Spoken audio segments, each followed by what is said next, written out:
Le problème, c'est aujourd'hui, c'est pas qu'il n'y a pas d'argent en France, c'est que l'accès pour la PME est compliqué. Pourquoi? D'abord parce que le financement bancaire est absent. En tout cas, il est clairement, totalement détérioré aujourd'hui. Et ensuite, vous avez une grande famille d'investisseurs, de fonds d'investissement, etc., mais qui commencent à s'intéresser à vous lorsque vous faites au minimum 1 million d'euros de chiffre d'affaires, lorsque, dans certains cas, vous êtes déjà rentable, etc. Donc il y a cette fenêtre de tir entre les deux, qui s'appelle ce que moi j'appelle l'amorçage, qui est très difficile aujourd'hui en France. Et le crowdfunding apporte aujourd'hui une réponse sur ce segment-là. En tout cas, c'est comme ça que moi je l'ai vécu. Et je crois que c'est comme ça aussi que vous cherchez à vous positionner. La difficulté, c'est quoi? C'est qu'il y a des dossiers, il y a des bons dossiers. Bon, il y a des dossiers, des bons, des moins bons, mais en tout cas, il y a des dossiers, il y a des investisseurs, en général des privés, des particuliers, qui cherchent, qui ont pour la plupart déjà eu un succès dans leurs affaires, qui ont revendu leurs affaires, ou qui gagnent suffisamment leur vie pour dire « Ok, je peux remettre une partie de mon patrimoine dans une entreprise », mais c'est la rencontre entre les deux qui est difficile. C'est de réussir à faire matcher des dossiers et des investisseurs. Et le rôle de vos plateformes répond parfaitement à cette problématique-là. Comment ça s'est passé, concrètement? Concrètement, lorsque c'est mon épouse de départ qui a initié cette démarche, spontanément, elle est allée sur le net, elle a cherché les différents fonds TEPA qui existaient, E3 Venture, OTC, etc., et puis les plateformes qui se positionnaient là-dessus. Et puis elle a envoyé un pitch de quelques phrases en disant voilà qui je suis, voilà ce que je fais, voilà dans quelle situation je suis, et voilà ce que je cherche. Et puis Benoît a réagi plus vite que tout le monde. Je l'appelle le Lucky Luke de la finance.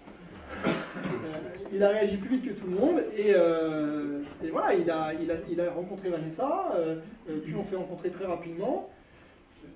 On lui a présenté le dossier, il nous a dit voilà, moi ça fait partie des dossiers qu'on souhaite mettre en avant, parce que d'abord il y a un vrai business qui existe, il y a déjà du chiffre d'affaires, il y a une équipe, il y a un savoir-faire, il y a des points de vente, parce que nous on est dans un métier où on est dans du retail, donc on a des actifs qui sont des fonds de commerce.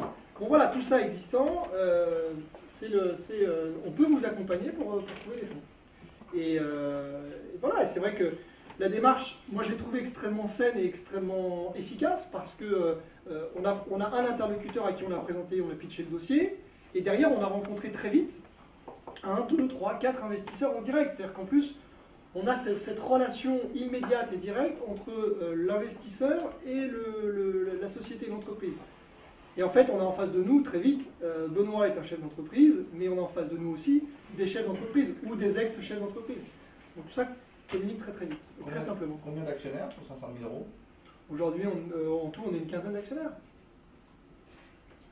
Et vous avez imposé le pacte d'actionnaires dès le départ? Vous avez négocié pied à pied avec chacun d'entre eux? Alors, comme je vous le disais en introduction, moi j'ai déjà vécu ce genre d'opération, donc j'avais un retour d'expérience sur toutes ces démarches, sur toute cette démarche juridique. Et j'estime que le pacte d'actionnaires, il est nécessaire si on veut bien fonctionner avec des associés, parce que c'est un paradoxe.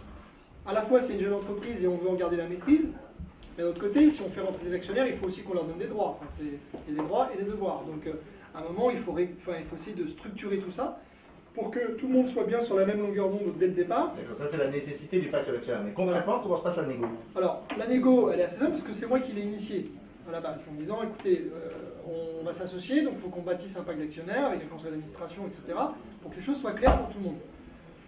Et dans le pacte d'actionnaires, l'ayant déjà fait par ailleurs, comme je venais de vous le dire, j'ai proposé tout de suite un canevas, en tout cas, qui était assez structuré, quoi. Voilà. Donc, honnêtement, il n'y a pas eu une grosse négo là-dessus.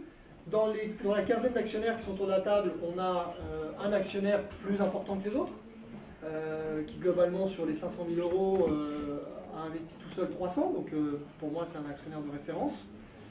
Donc, j'ai plutôt discuté quelques points et quelques virgules avec lui, mais globalement, on était assez rapidement d'accord.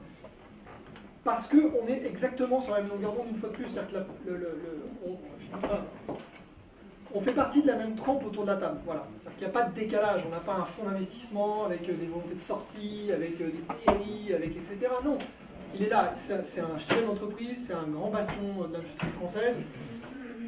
Voilà, il sait ce que c'est que de bâtir une boîte, donc il est aussi dans ce climat-là.